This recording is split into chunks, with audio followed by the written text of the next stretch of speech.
This is the Lone Crater YouTube. We hope this video helps. You begin by checking essentials and acting fast. Open settings and install pending updates. An out-of-date build often breaks indexing. Next, press Ctrl+Shift+S and restart the Windows search process. If it isn't running, start the Windows search service.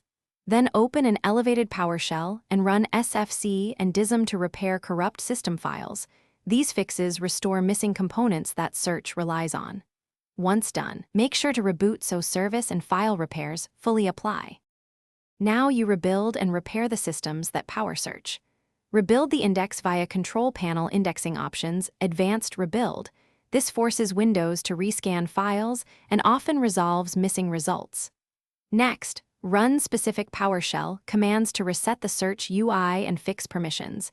This corrects broken components without reinstalling Windows.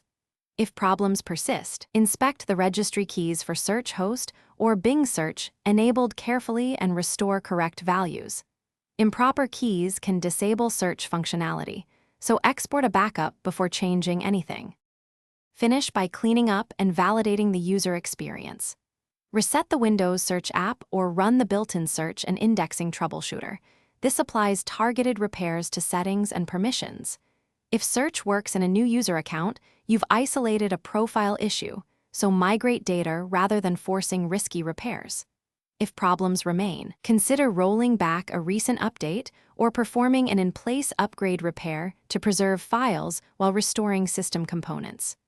Troubleshooting tip: if nothing helps, collect event logs and error codes before seeking advanced help. Thanks for watching.